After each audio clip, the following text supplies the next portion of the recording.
تشرب قهوة يا باشا عشان تهدى أعصابك يا باشا؟ مش عايز قهوة، أنا عايزك تجيب لي الواد اللي بره ده، ليا شوق كده أشرب من دمه. نفسي أسألك سؤال يا باشا، ممكن تديني الشرف ده يا باشا؟ طبعا أديك. اسأل يا محمد. اسأل. ليه يا باشا المتهم ده بالذات حطه في دماغ سعادتك يا باشا؟ بصراحة يا محمد أنا متعقد من الواد ده. متعقد منه؟ بص يا محمد،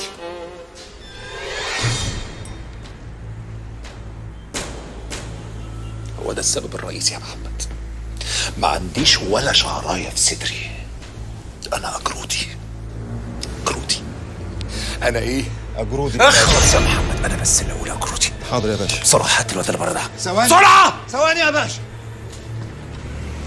خش يلا. اقعد. أهلا يا عسل.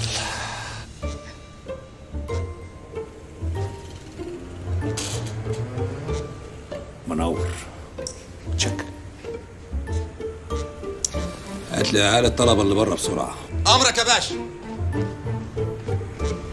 خش أنت وهو. طلب يا باشا.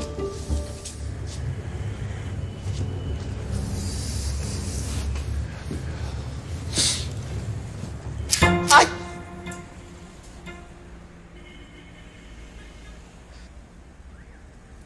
أي يا فندم أرجوك، أنا بتأذي، سوري يعني. إيه يا حبيبي أنت أهو؟ مين اللي أذن لكم إنكم تربوا شعر صدركم؟ إيه؟ بلد سايبة يا حبيبي ولا إيه؟ محمد. أمرك يا باشا. العيال دي تتنفخ. نفخوا يا باشا. بسرعة! حاضر يا باشا. قدامي.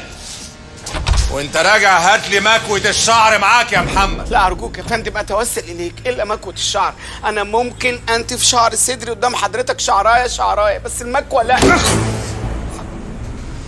مش عايزك تجيب سيرة شعر صدرك قدامي. انت بتعمل ايه؟ انت ليه بتمسكني من ايدي اللي بتوجعني؟ ليه؟ انت مش عارف ان انا اجرودي هات ولا ايه؟ سوري والله، أول مرة أتشرف بفتحة قميص حضرتك، بعدين الحاجة بتاعت ربنا يا فندم. أرجوك يا فندم أتوسل إليك، سامحني وخليني أروح. عايزني اسامحك؟ هسألك شوية أسئلة بس لازم تجاوب عليا بصراحة وبشفافية. بصراحة وبشفافية. هنا صراحة، تبقى هنا ايه؟ شفافية يا فندم، وأوعد سعادتك إن أكون مرشدك الخاص وأكون الكلب الوفي بتاع سعادتك.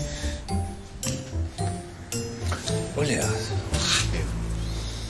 عمرك ما أخدت هرمونات عشان شعر صدرك ده يطول؟ لا بصراحة، بس أنا أسمع كانت ماما تقول لي وأنا صغير رحنا جنينة الحيوانات فحضنت غولة، بس أنا مش مقتنع بموضوع الغولة ده بصراحة يعني. غولة المكان جنينة الحيوانات. السؤال التاني، عمرك حصل لك أي حاجة غريبة، حاجة عجيبة؟ مش متذكر، بس أفتكر وأنا عندي 3-4 سنين كنت بايت عند تيتا في حلوان وسخنت. أفتكر إن أنا سخنت جدا في الليلة دي وصدري حرقني قوي من هنا وهنا. قمت لقيت حوالي بتاع 16 شعراية هنا، وهنا حوالي 26-28. شربت حاجة قبل ما تنام؟ شربتش يا فندم، تيتا ما كانتش بتحب اني اشرب حاجه عشان ما اعملش بيبي على روحي. ولا كلت حاجة؟ ولا كلت يا فندم. يعني تيتا في حلوان 14 شعراية و12 شعراية. السؤال التالت، لو خيروك من حد عزيز عليك قوي وبين شعر صدرك تختار مين؟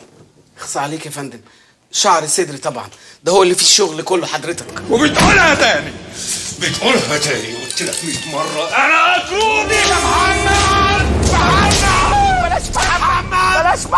بلاش محمد، حبسوني على شعر صدري يا ابو سيدي.